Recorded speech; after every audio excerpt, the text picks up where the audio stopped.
there will be no classes on Monday.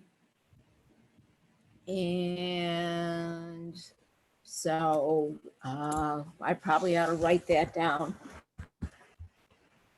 Monday, which is the 12th, it's a holiday, no classes.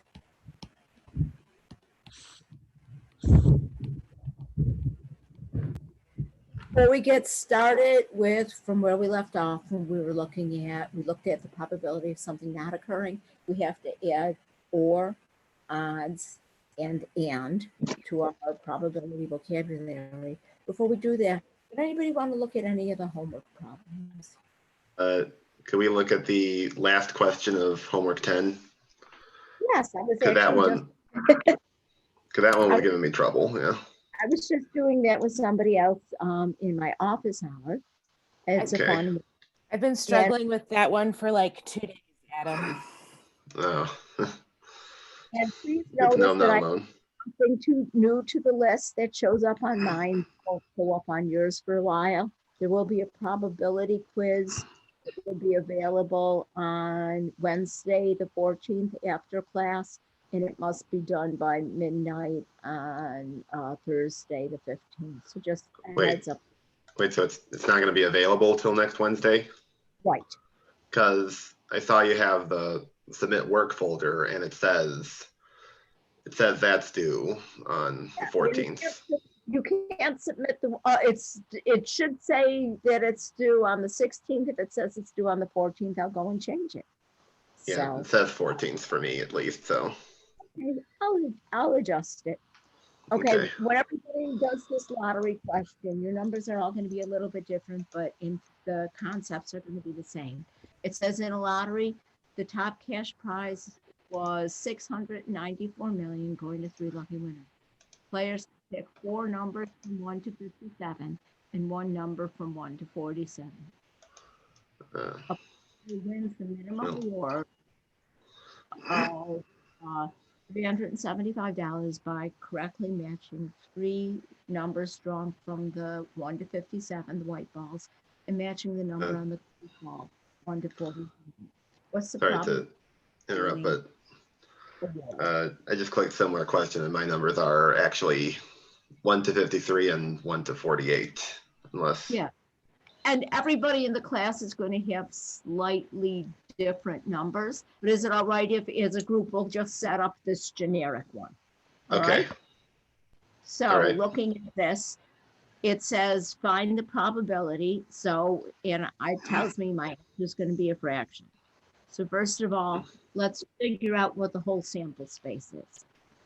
With lottery, we had said that order does not matter, so it's going to be combinations.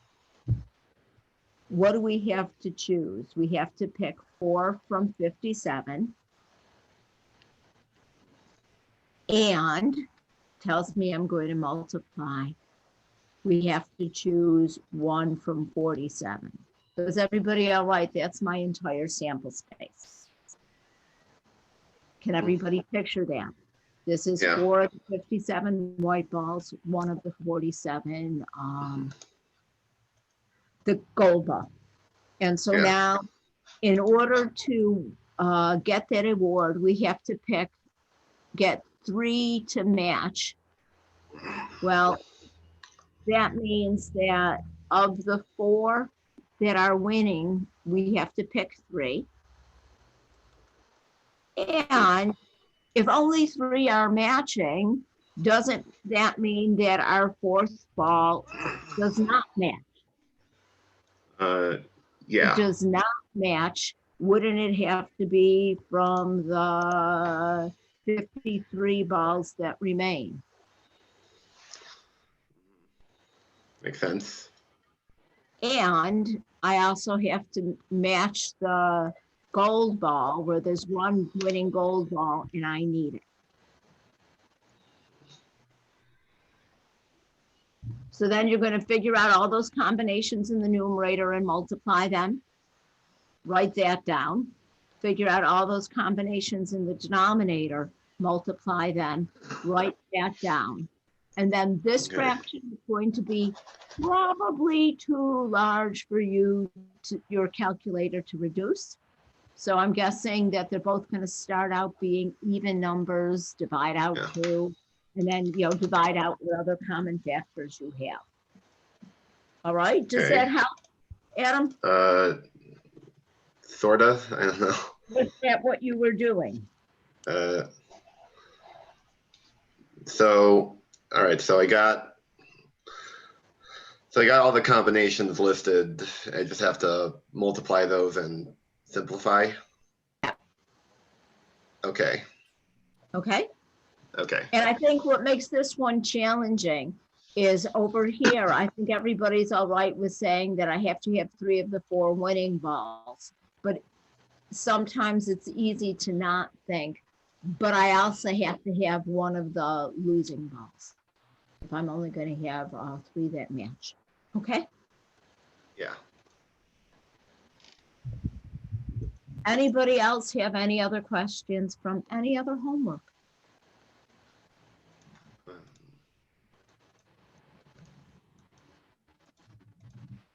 Can I clear this?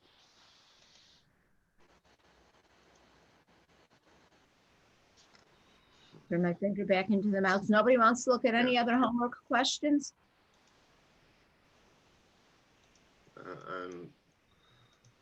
Well, I guess I'm good for today because next one's not due till the 16th, right? Right. I believe so. Let me double Yeah. check.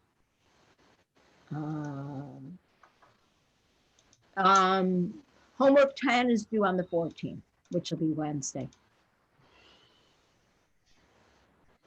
Homework 10 is the not or odds, which we'll be finishing up today. Okay. All right. Is everybody else all right with their homework? If so, last class we said that the probability something does not occur is equal to 1 minus the probability that it does occur. And everybody seemed comfortable with that. Then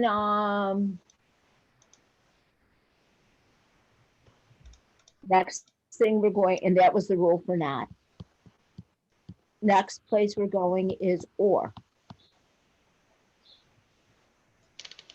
And so when we look at or, we break it down into a couple of different cases. First is if we have mutually exclusive events.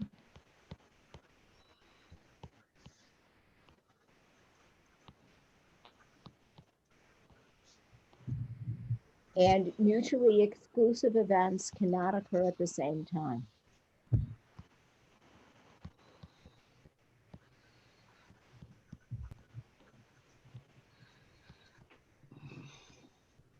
We can say that they're disjoint subsets of the sample space.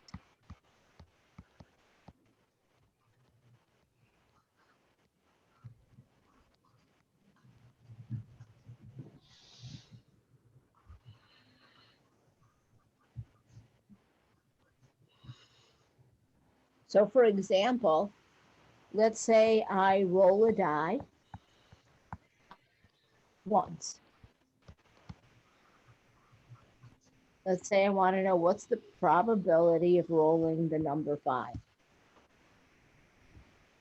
1 out of 6. 1 out of 6. Beautiful. What's the probability of rolling the number 3? 1 out of 6. 1 out of 6. And is everybody all right that the 5 and the 3 are mutually exclusive? They don't overlap at all.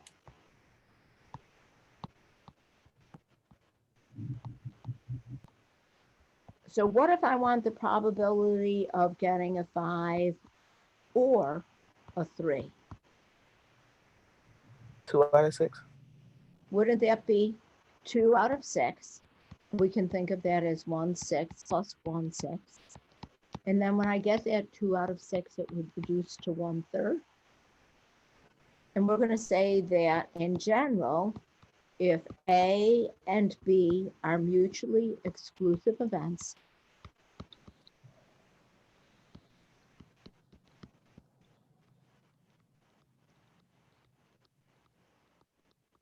the probability of A or B is equal to the probability of A plus the probability of B.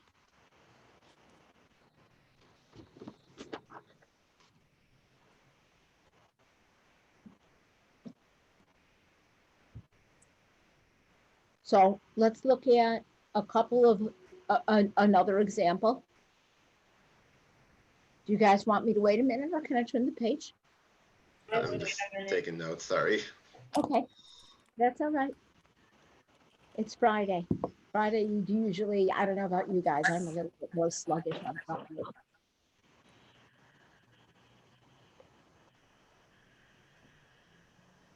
Let me know when you're ready.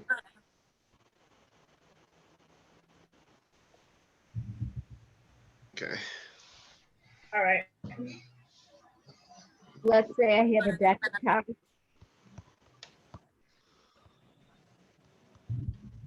I pick one.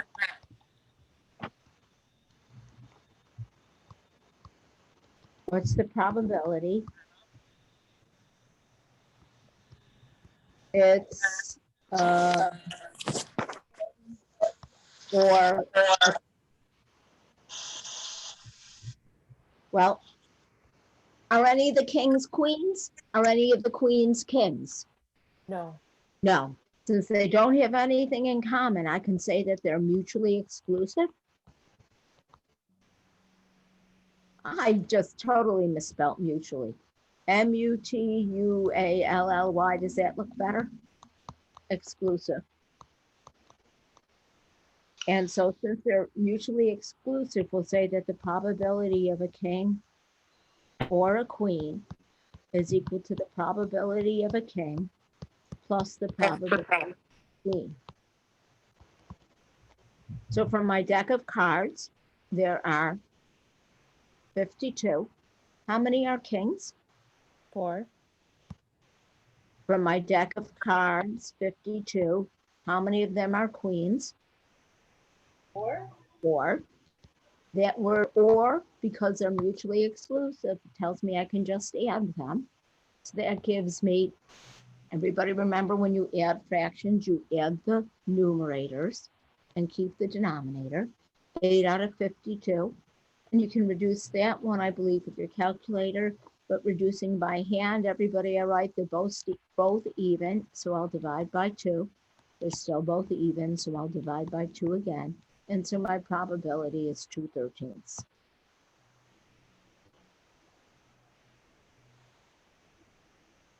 Okay. Now, let's, same deck of cards. I'm gonna pick one. The probability, it's or a spade. Are those mutually exclusive? No. No, they're not mutually exclusive.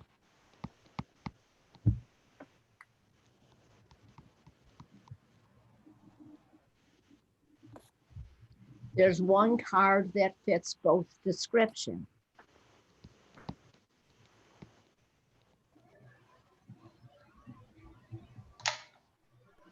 And so when we look at the probability of A and B or B, if A and B are not mutually exclusive,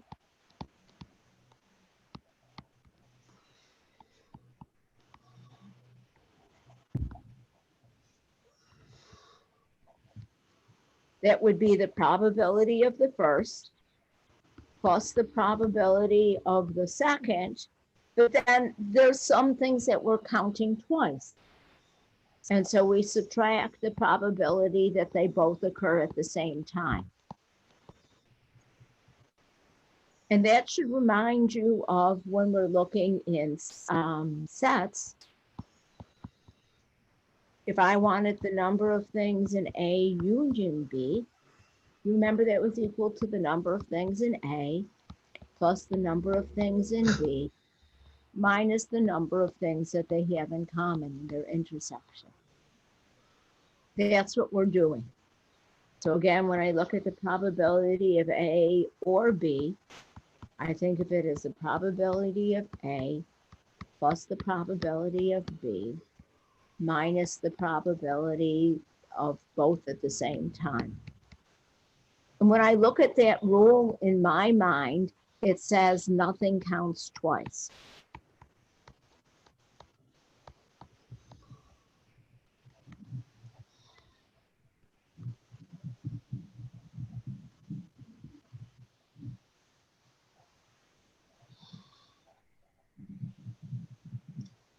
So back to my deck of cards, the probability of a jack or a spade would equal the probability of a jack. And there's 4 jacks out of the 52 cards, plus the probability of the spade. And there's 13 spades out of the 52 cards. But then we have to think the probability of the jack of spades, because there's 1 jack that's a spade, there's 1 spade that's a jack, so there's 1 card that we counted twice.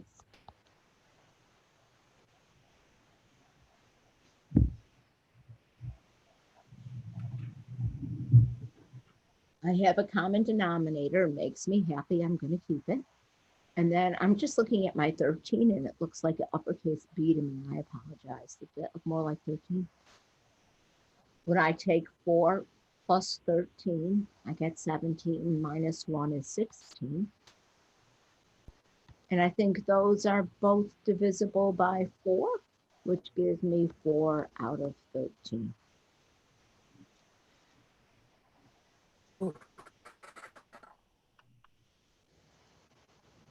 And does everybody see the need to subtract that card that I counted twice?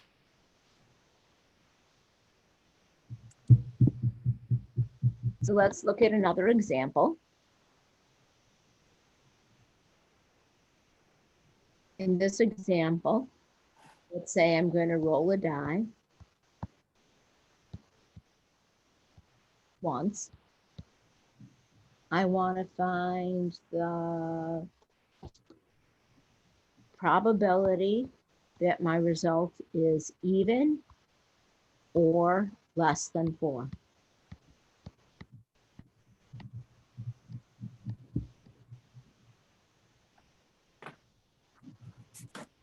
Well, are there any even numbers that are less than 4? 2. So they're not mutually exclusive.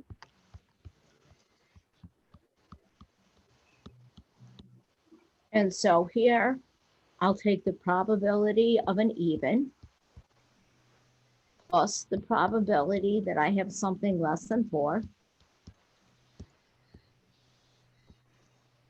And then I have to subtract the probability that I get an even number that is less than 4.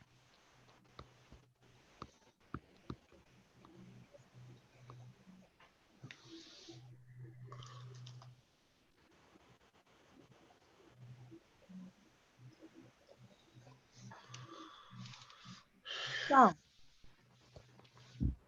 on my die, there are 6 outcomes. Of those 6, how many are even? 3. 3. The even numbers would be 2, 4, 6.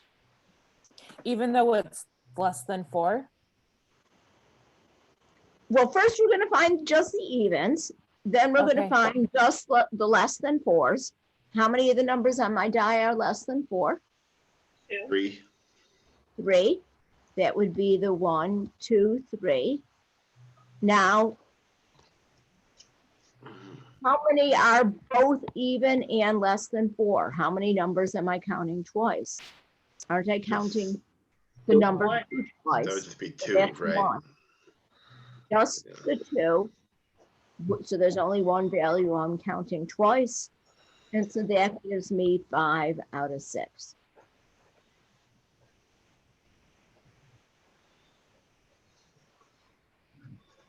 Let's do one more to make sure you've got this. Okay. Can you zoom out a little bit?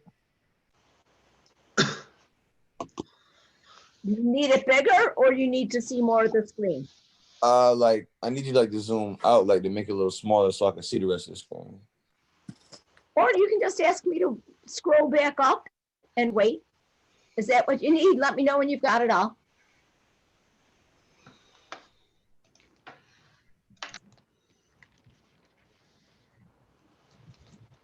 Okay, I'm good. Thank you. Okay, everybody else okay? Oh, yeah. All right, so let's look at the deck of cards.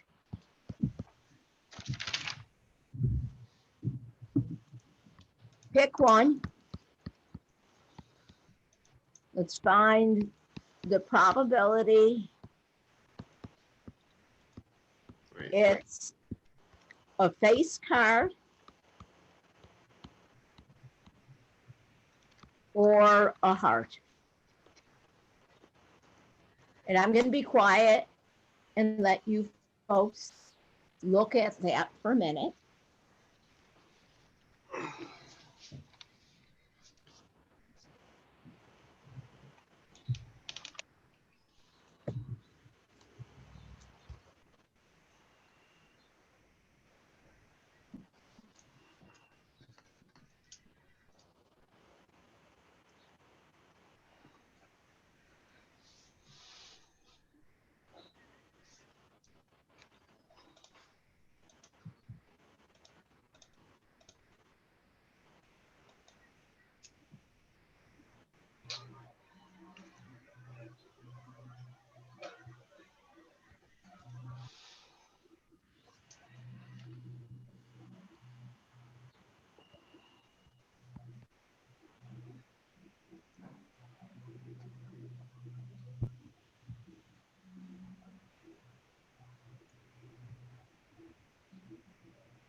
How'd I do?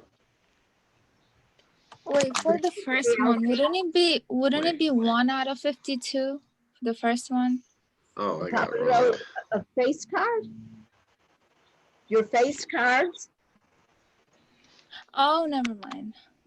Face cards are the Jack, Queen, and King. And I have them in each suit Oh, okay. because I have them in the hearts, clubs, spades, and diamonds. So that gives me 12 face cards. There are 13 hearts. And there's a Jack of Hearts, the Queen of Hearts, and the King of Hearts. There's 3 cards that do both. They all have that common denominator of 2. When I add the numerators, 12 plus 13 is 25, minus 3 is 22. And then since they're both even numbers, I can reduce out that common factor of 2. Should we try another one? Yeah. Okay. Let's say I have cards. I'm gonna pick one.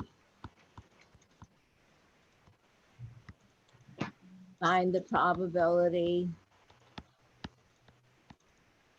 It's, let's say it's a number card. Or, let's say a diamond.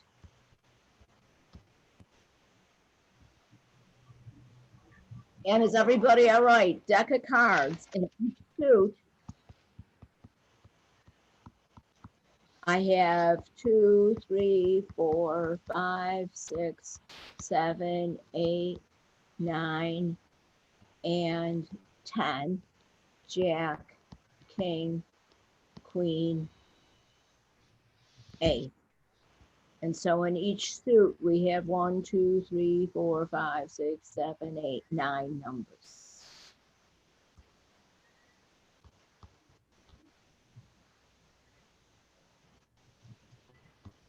So.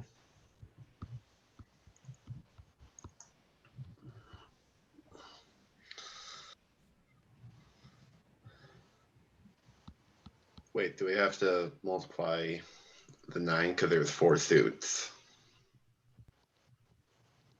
So there's a total of 36 numbers. Great. Hmm.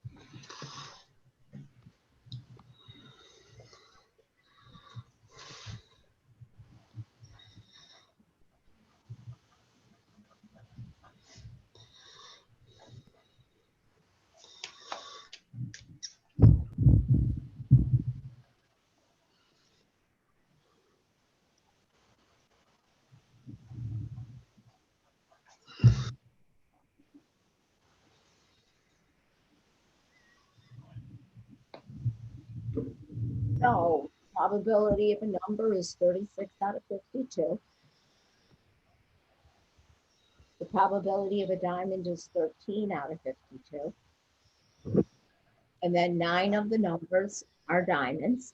The 2 of diamonds, 3 diamonds, 4 of diamonds, and so on. So that gives me 40 out of 52, or 10 13ths.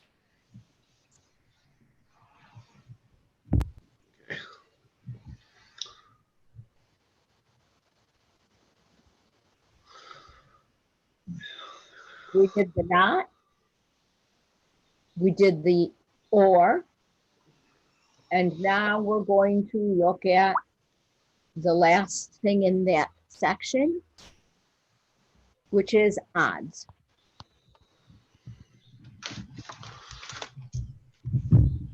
Has anybody ever heard of odds? What are the odds you've heard of odds? In an awful lot of situations, the word odds is used interchangeably with the word probability, but it's not the same. The odds in favor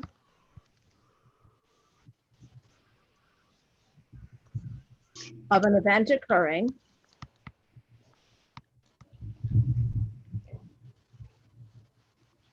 is a ratio of the probability of the event occurring to the probability of the event not occurring.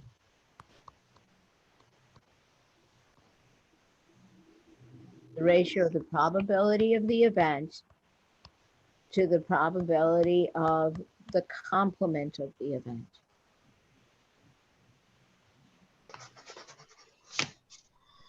And then as an aside, on Wednesday, we said the probability of an event not occurring is 1 minus the probability of the event occurring.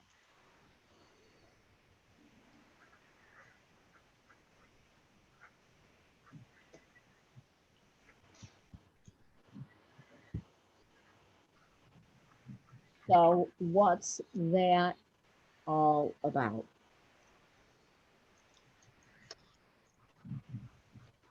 Let's say I have a deck of cards. I want to pick one. What are the odds in favor of getting an ace?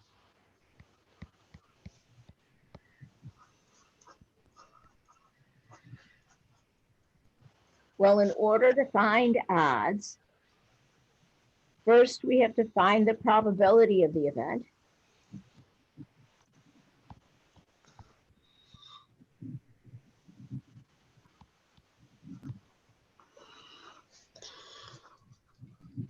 So from my deck of cards, what's the probability I get an ace? There's 52 cards in the deck, Or 4 aces. And I think life's a little bit easier if we reduce it. Does anybody else in the room like smaller numbers? Yeah. That would reduce to 1 out of 13.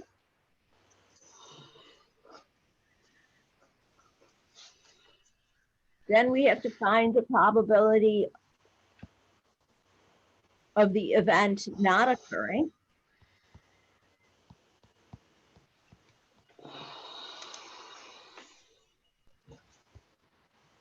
So the probability of not getting an ace. Well, we said that's 1 minus the probability of getting the ace.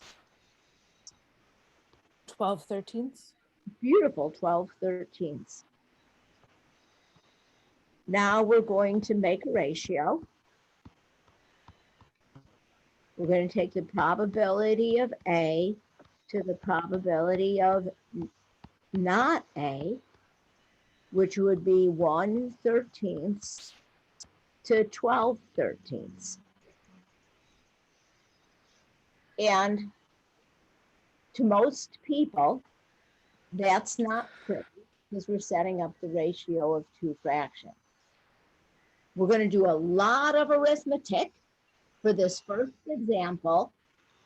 Then after putting out all of this arithmetic sweat, we're going to look back and see if we can notice something that's going to give us a shortcut. So when I have 1/13 to 12/13, does everybody remember a ratio is just a fancy pants way of writing a fraction?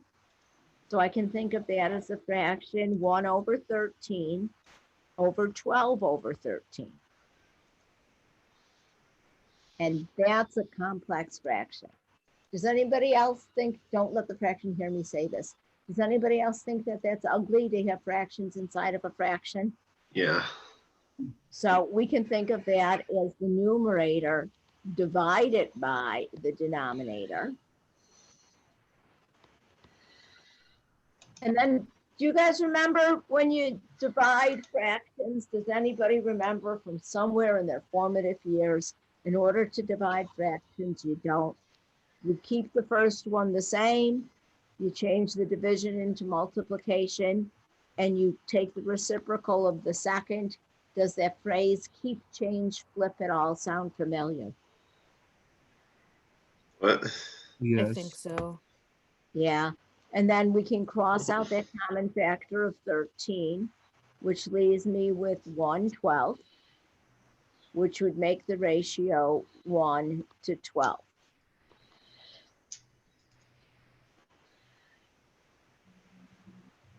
All that sweat equity we put in there to do all of that arithmetic.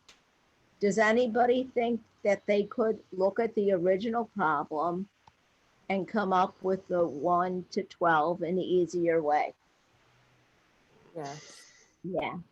if they have the same denominator, it's just the ratio of the numerators.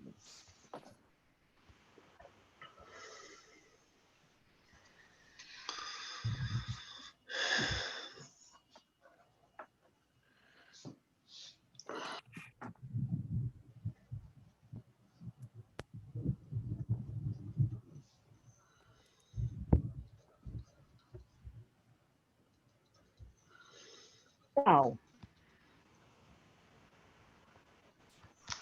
let's look at another example.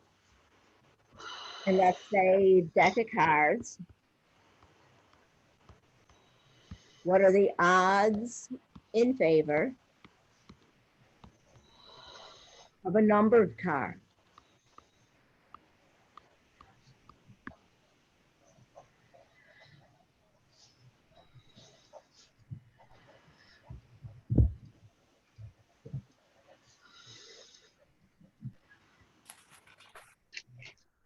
Does everybody remember from an earlier example, we said the numbers were 2 to 10.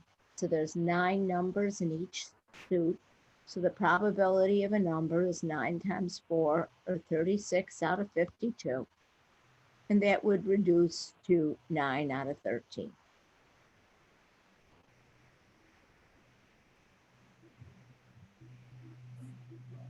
The probability of not getting a number would be 1 minus 9 out of 13. And if you're doing that with a calculator, great. If you're doing it by hand, think of your 1 as 13 over 13 minus 9 over 13. That's going to give me 4 over 13.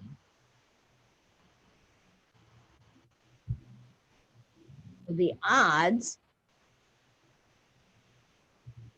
would be 9/13 to 4/13, which would reduce to 9 to 4.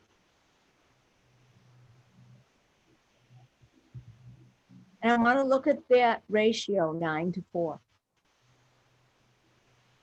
The ratio of 9 to 4 is like the fraction 9 over 4. And do you notice that one big difference between odds and probability is odds can be greater than 1.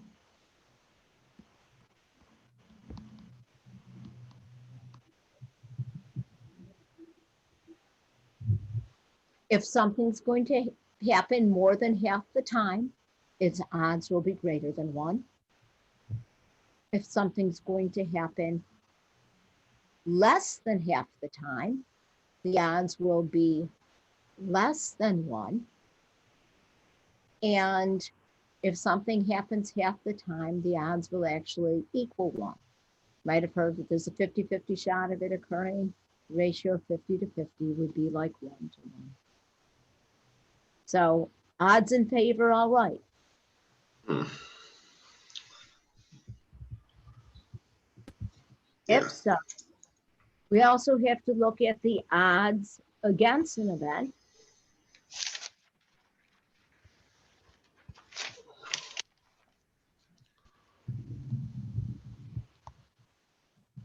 And that's the odds against an event. E is the ratio of the probability of the event not occurring to the probability of the event occurring.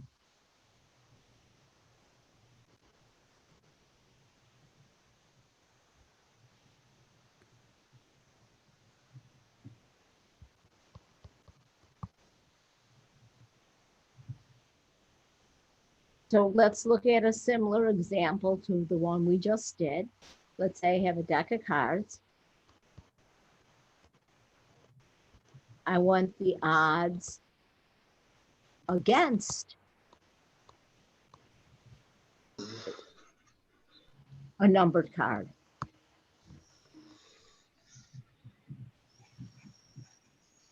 The probability of having a numbered card, we just showed to be 9/13. So the probability of it not being a number, we just showed to be 4 13ths. And so the odds against would be the probability of not having a number to the probability of having a number would be 4/13 to 9/13, or 4 to 9.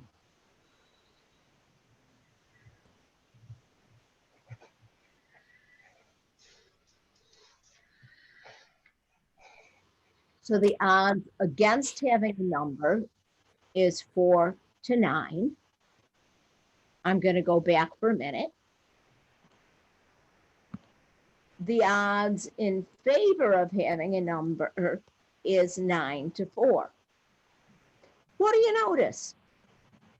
They're the same, just flipped around.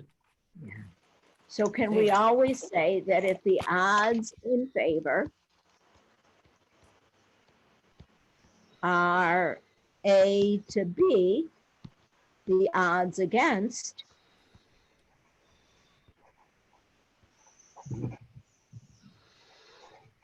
are B to A? We just reverse it. Mhm.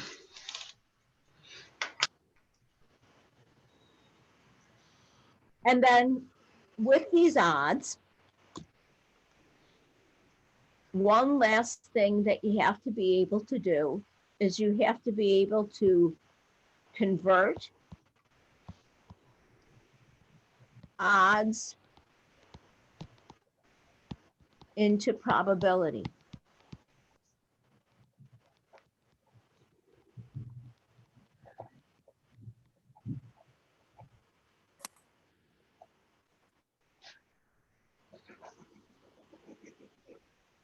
So, in order to do that, I'd like to take a minute and revisit what we just did with the numbered cards. The probability we said of getting a numbered card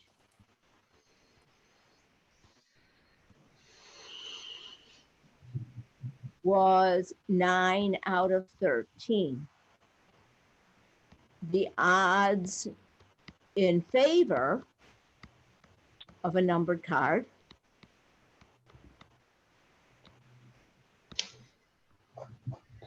was 9 to 4.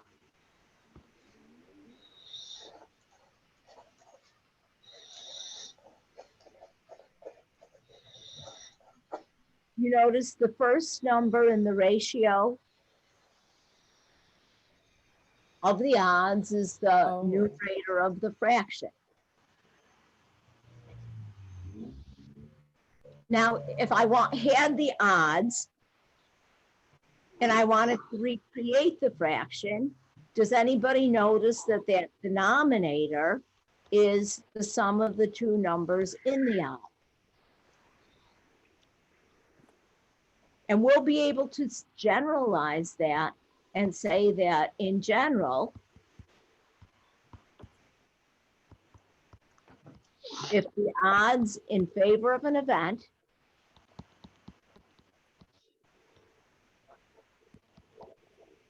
are A to B, the probability of the event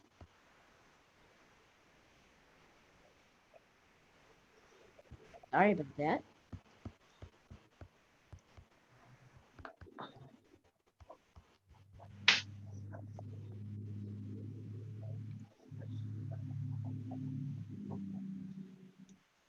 Is the first number A over the sum of the two, A plus B.